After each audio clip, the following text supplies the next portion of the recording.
যাম কিন্তু কেনেকৈ যাম মই দেখোন ভালদৰে খোজ কাঢ়িব নোৱাৰো বহুত দিন ধৰি আকাশখনেই দেখা নাই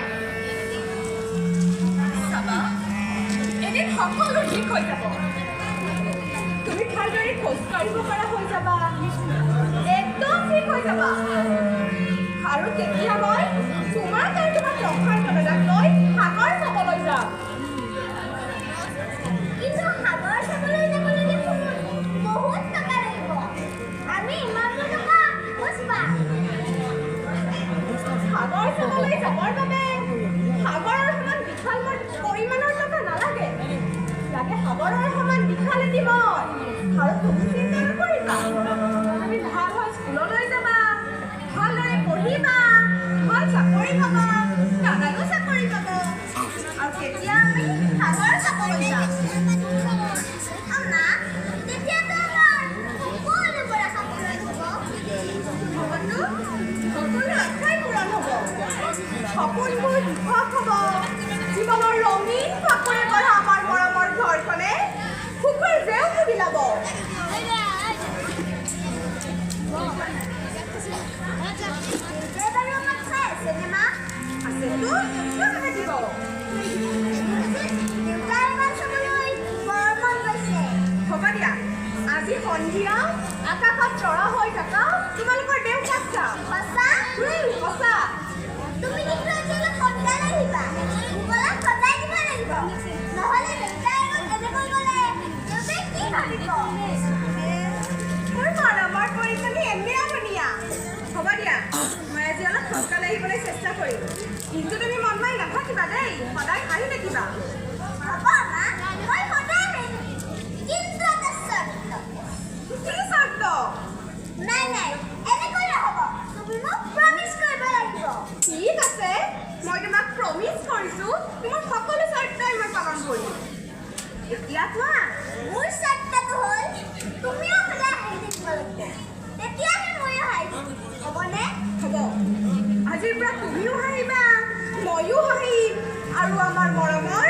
ঘৰখনেও হাঁহিব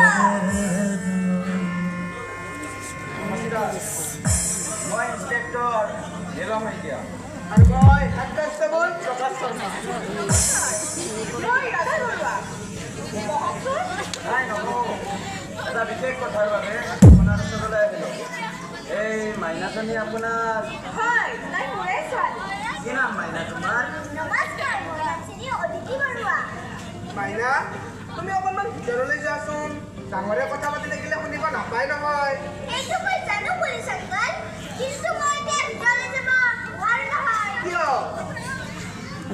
তাই ভালদৰে খোজকাঢ়িব নোৱাৰে চৰি ৰ'ব তাইক মই ভিতৰলৈ লৈ যাম ব'লা অদিতি এতিয়া ভিতৰলৈ যাওঁ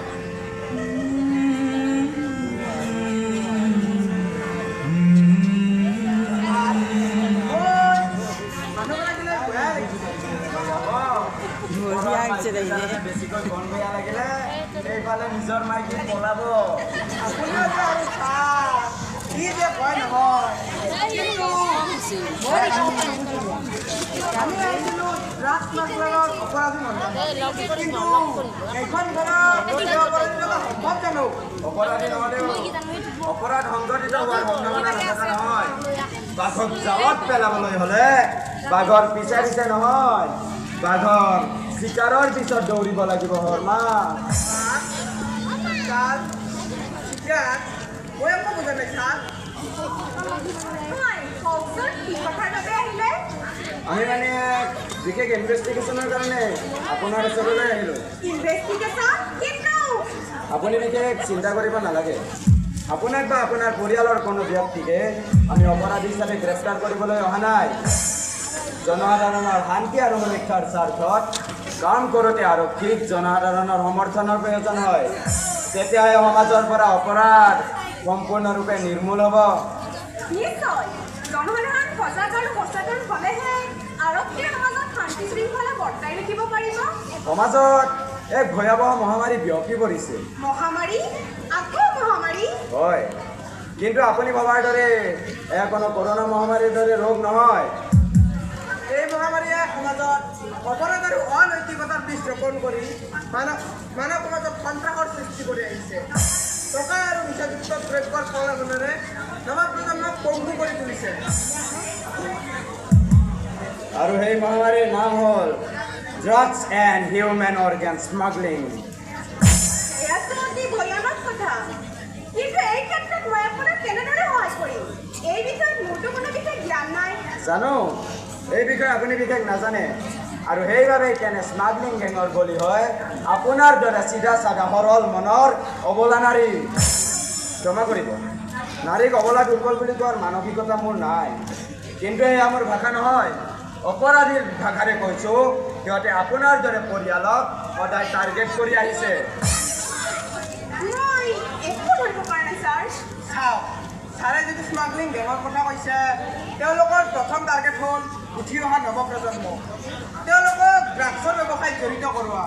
আৰু দ্বিতীয় টাৰ্গেট হৈছে আপোনাৰ সেই মাইনাজনীৰ দৰে কণমানিবোৰ।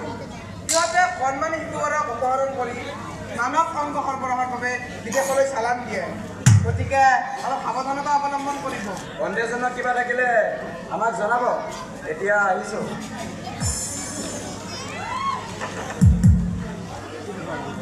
হে প্ৰভু,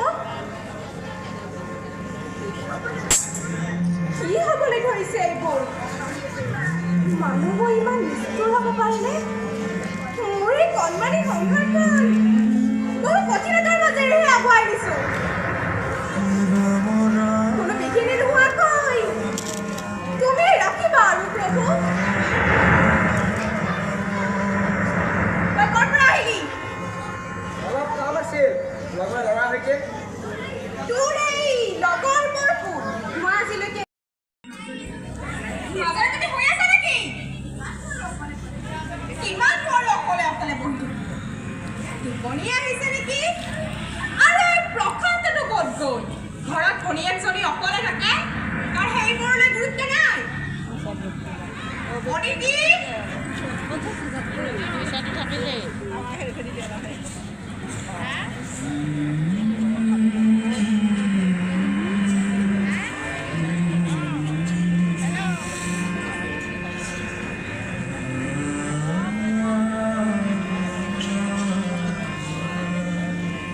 তাই দেখোন ভিতৰতো নাই। ক'লৈ যাব পাৰে তাই? খোজকাঢ়ি অকলে। চাওক, ছাৰে যিটো স্মাগলিং গেঙৰ কথা কৈছে, তেওঁলোকৰ প্ৰথম টাৰ্গেট হ'ল উঠি অহা নৱপ্ৰজন্ম, তেওঁলোকক ড্ৰাগছৰ ব্যৱসায়ত জড়িত কৰোৱা। আৰু দ্বিতীয় টাৰ্গেট হৈছে আপোনাৰ সেই মাইনাজনীৰ দৰে কণমানিবোৰ। সিহঁতে কণমানি শিশুবোৰ অপহৰণ কৰি মানৱ অংগ সৰবৰাহৰ বাবে বিদেশলৈ চালান দিয়ে। গতিকে অলপ সাৱধানতা অৱলম্বন কৰিব।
তোমাৰ মৰমৰ গুৱাহাটী মই ভালদৰে ৰাখিব নোৱাৰিলোঁ।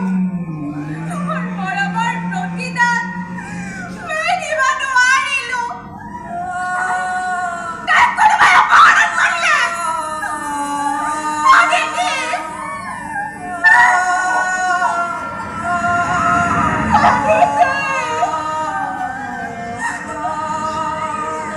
অদিতি,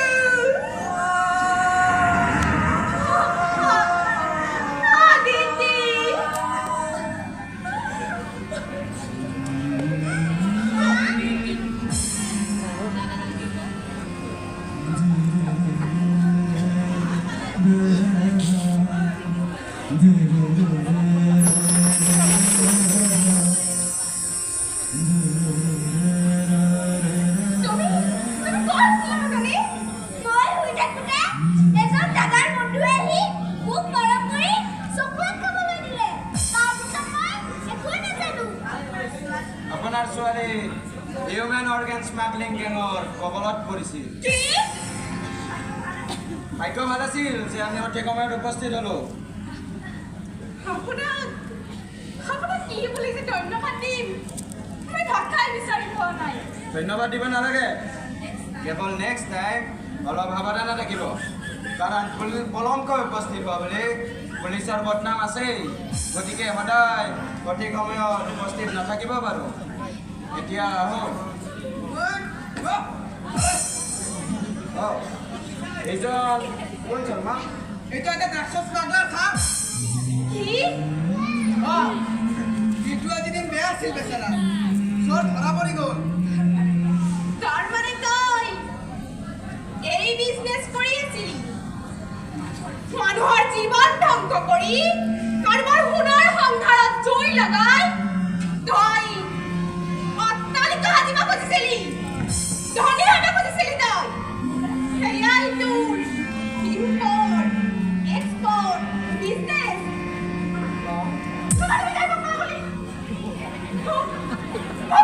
বুলি মাতাৰ অধিকাৰ তাত চিৰকালৰ বাবে হেৰুৱাই পেলাইছে। আজিৰ প্ৰতি ভাবি ল'বি যে তোৰ মা আৰু ভনী থকা এই ঘৰখন জুইত যা গ'ল, শেষ হৈ গ'ল সকলো। তই কি ভাবিছিলি আধুনিকতাৰ নামত অধপতনে যোৱা তহঁতৰ এই চালবোৰ মই কি বুজি নাপাওঁ? তহঁতৰ এই অসভ্য আৰু অভদ্ৰ কামবোৰে যদি আধুনিকতা হয়, তেন্তে সেই আধুনিকতা ঠিক কৰোঁ ঠিক কৰোঁ। মই এতিয়া ঠিক কৰিছোঁ। জন্মতে তোক মাৰি পেলালোঁ কিয়? দেউতাৰাইতো কেতিয়াবাই গ'ল। আজিৰ পৰা তই ভাবি ল'বি যে তোৰ মা আৰু পংগু ভনীয়েৰ জনীৰ মৃত্যু হৈছে। ইন্সপেক্টৰ ছাৰ, লৈ যাওক তাক মোৰ চকুৰ আগৰ পৰা। হে ভগৱান, এনেকুৱা কুলাংগাৰ পুত্ৰ তুমি ভুলতো কাকো নিদিবা, নহ'লে ইহঁতৰ কুকৰ্মৰ দ্বাৰা সমাজখন শেষ কৰি পেলাব। মোৰ বহুত ডাঙৰ ভুল হৈ গৈছিল মা।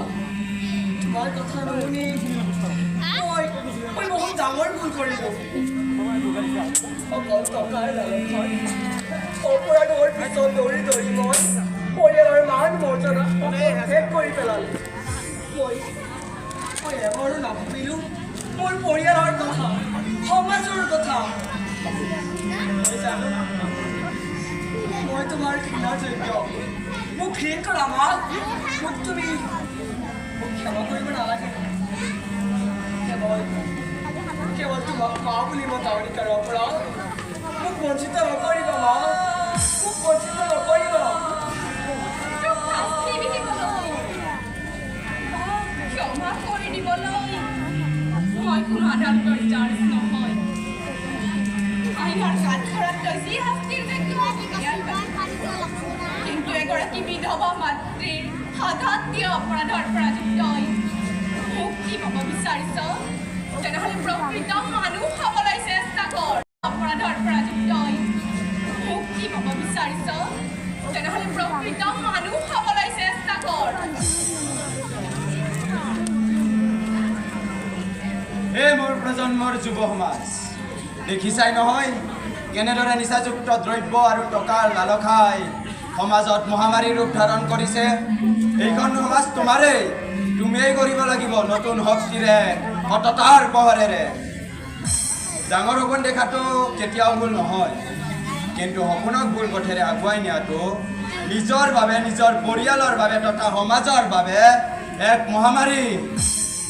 তেন্তে আহা এই মহামাৰীৰ পৰা আমি নিজক বচাওঁ, পৰিয়ালক সুখত ৰাখোঁ আৰু সততাৰে গঢ়া এখন সমাজ গঢ়োঁ।